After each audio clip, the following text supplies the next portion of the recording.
first Sunday after what Christians call Easter, it's tradition to read the story that we call the Doubting Thomas story. It's the story that's found only in John's Gospel. It's only told once. And it's the story about all the disciples are together and they have this experience with the resurrected Jesus, a post-dead Jesus. But Thomas is missing. And so when Thomas arrives and they tell Thomas about it, Thomas says, whoa, unless I see it with my own eyes, unless I touch, the nail prints with my own hands, unless my senses engage the experience, it isn't real. And I can't. Right? Every year we read this story, and it's interesting that this story has so much airplay, so much attention in the Christian tradition. I suppose the fact that it gets so much airplay should be the first sign of suspicion about the text and the story and the role it plays in tradition. But I was a little slow to the scene, and like many other preachers, I preached many years about doubting Thomas and the call to be a believer, not a doubter. Until one year, I ran across some what was then, I think was then, cutting-edge research about eyewitness testimony and about how actually inaccurate eyewitness testimony is. That in fact, we tend to see with our eyes what we expect to see. In other words, what actually is in front of us isn't what we record in our brain. We now live in an age where everything is on camera. We're highly surveilled. So that what prosecutors have discovered is that it's much more reliable to find camera testimony than it is to actually find eyewitnesses. Eyewitness testimony is less accurate. And that certainly changed the way that I preached on Thomas for many years following that. One year I was preaching this Thomas text, this Doubting Thomas story, on the heels of Elaine Pagel's book, Beyond Belief. And in her book, Beyond Belief, she describes two books, John's Gospel, from whence the story comes, but also the Gospel of Thomas. Now, the Gospel of Thomas was still relatively new to me, and for that matter, relatively new to the world. It had been a very, very popular book in the early Christian church. It had actually been one of the most popular books. But over time, for a whole lot of reasons, it fell out of favor and actually became a banned book. And actually they were gathered up and burned. And so people who loved the book actually buried it. So the one copy that we have was recovered in the desert in the Middle East in World War II era. It was a sheep herder was out tending sheep and discovered some urn with paper in it or papyrus, and actually part of it was used for kindling. And it was later discovered that these were banned books from thousands of years ago and were restored and translated. It took a generation to figure out the language and translate them. But one of the books in that collection is the Gospel of Thomas. And it turns out that the Gospel of Thomas is a collection of sayings. It's he doesn't have any of the kind of stories of Jesus walking on water, no birth narrative, no death narrative, no disciples gathered along the sea. It's just the sayings, the teachings. And they're brilliant and wonderful. And some of them are very familiar, lots of parallels with what Matthew and Mark and Luke already had, but there are some things that they didn't have. So it's a unique book. And really lovely. Pagels posits that John's Gospel was actually written as a refutation. It was written in response to Thomas's Gospel, which is really a compelling theory. I mean, it explains why John is so long and verbose, because it's the last one written. So obviously, all those things that in quotes were not actually Jesus' words, because they didn't have tape recorders and no one could remember that long if his was the first written down and he didn't write till, nearly 100 years after Jesus was dead. I mean, So John's gospel isn't the most historical anyway, and it makes sense that the occasion for his writing was to really respond to this this sect of the church, this wing of the church, this movement that was considered a threat to the emerging institution. So John says, no, no, no, no, no. I am the way, the truth, and the life. No one comes to the Father but by me. You have to be a Jesus follower to be in this thing. The way is only through Jesus, right? And you have to have that understanding of the passion narrative, right? The wisdom teachings alone, the love, the embrace, the inclusion, the wisdom is not enough, says John. When I first learned about the Gnostic heresy, it was before I understood Thomas's gospel. I was in seminary, and my seminary professor talked about it, and I was really struck that the Gnostic heresy essentially was that within each of us there is a divine spark, divine knowledge, gnosis, and that we are to kindle that, to be in touch with that, to bring that to light, right? That we have what we need within us. And that this was considered heretical. Now, I was confused about that in seminary because I had had some time in Quaker Sunday school as a child, and I understood the doctrine of the inner light, that within each of us is an inner light, and that we are to listen to that light and to bring that light forth, right?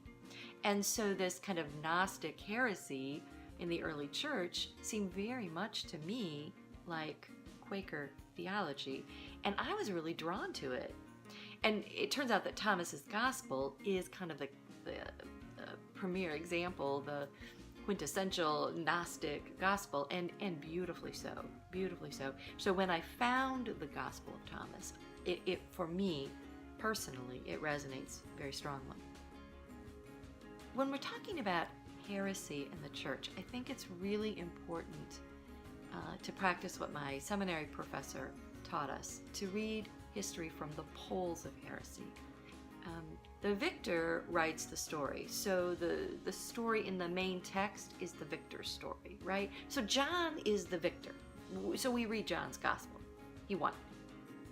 And it is perhaps white culture, whiteness, to simply only read the victor's narrative because, gosh, white folks won and we're white, and so it's our narrative, right? But that's not the whole story. And that's white privilege. Important is to read what isn't included. Important is to read what are the stories that got pushed out and why did they get pushed out. So reading history from the poles of heresy allows us to read the Gospel of Thomas and the other Gospels, the other Midrash, the other stories about the stories that were set aside, and why. And where do we fall? I mean, at some point there's a victor story, but that doesn't need to be our story. We get to choose where our story is. There's a verse in the Gospel of Thomas, it's Thomas 70, and it says essentially this: if you bring forth that which is within you, it will save you. But if you do not, if some versions say if you don't bring it forth, others say if you don't have it, but if you don't bring it forth, if you don't have it, it's going to destroy you. Thomas 70. This verse, I mean, I love all the book of Thomas as a book. I mean, it's chock full of wonderful stuff. But this particular verse became for me a touchstone, became for me an important window in understanding my own spiritual journey.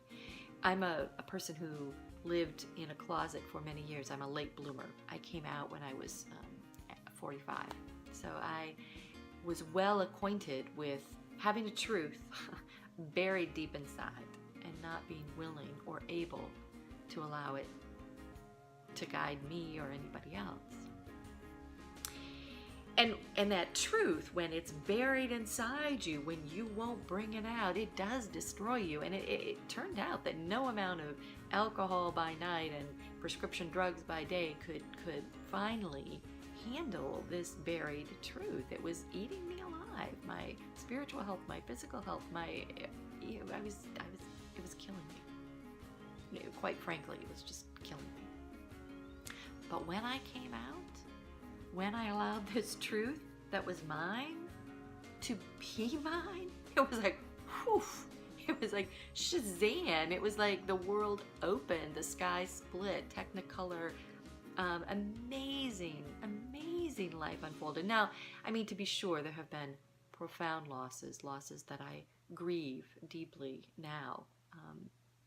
But it is so profoundly true that the truth that is mine, if brought to light, is life-giving for me and for those around me.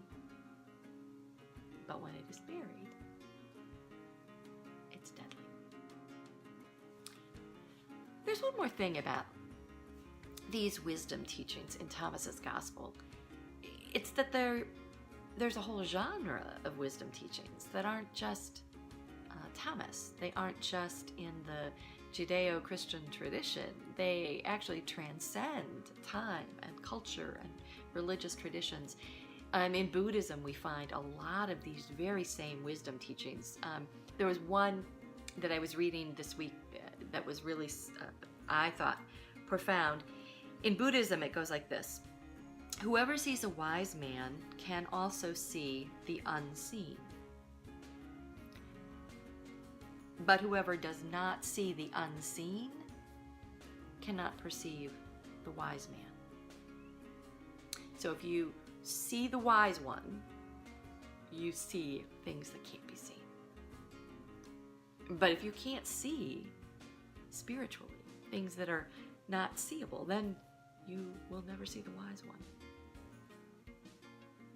This has a parallel, of course, in Thomas's teaching, which I think is very similar to Thomas 70, but a little different.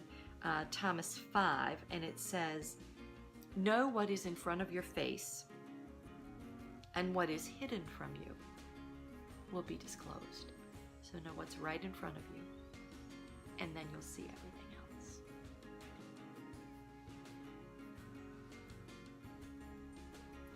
These simple truths, they're timeless, but they transcend any religious tradition, which means they cannot be contained or controlled or owned or patented by any particular religion.